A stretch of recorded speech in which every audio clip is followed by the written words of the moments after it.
In the aftermath of Yevgeny Prigozhin's march on Moscow, 2 months ago, CIA Chief William Burns predicted that Russian President Vladimir Putin would take his time exacting his revenge.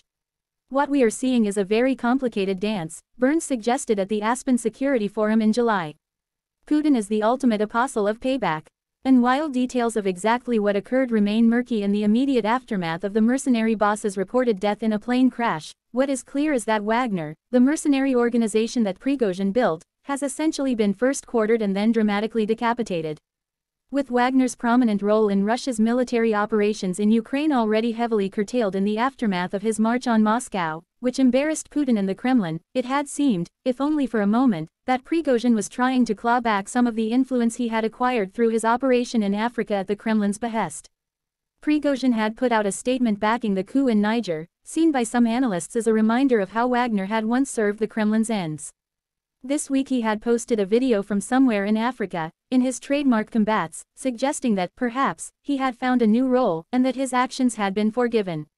In that video, Prigozhin insisted he was recruiting for operations in Africa, while also inviting investors from Russia to put money in the Central African Republic through Russian House, a cultural center in the African country's capital. He was flying over the Tver region near Moscow with other senior Wagner leaders when his private jet fell from the sky over Russia, according to some reports shot down by Russian air defenses. It was not only Prigozhin who perished in the incident.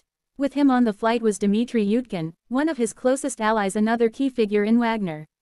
A former GRU officer and a mercenary who had been active in Syria guarding oil fields, he had been implicated in organizing the Wagner convoy that tried to drive to Moscow.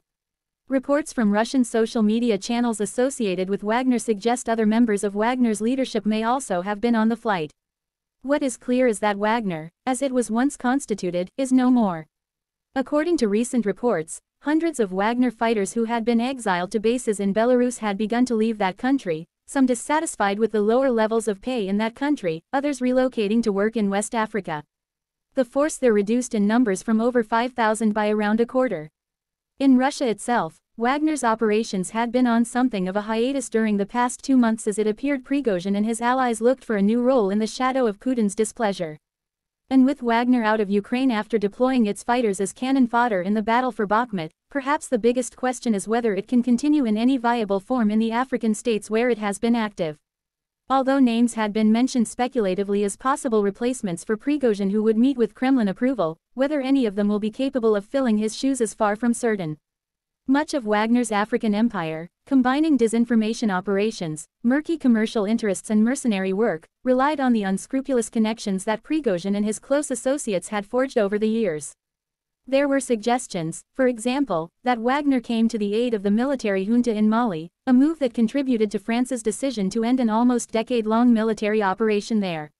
And while the Kremlin recently has been more directly courting the military leaders of countries in the Sahel itself, Prigozhin assiduously developed personal relationships with warlords, military coup leaders and corrupt politicians and businessmen on the make.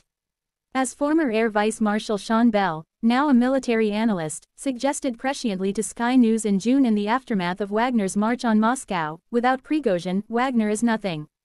If the Wagner group is Yevgeny Prigozhin, then it's difficult to see how it will survive. It's the end of it as we know it.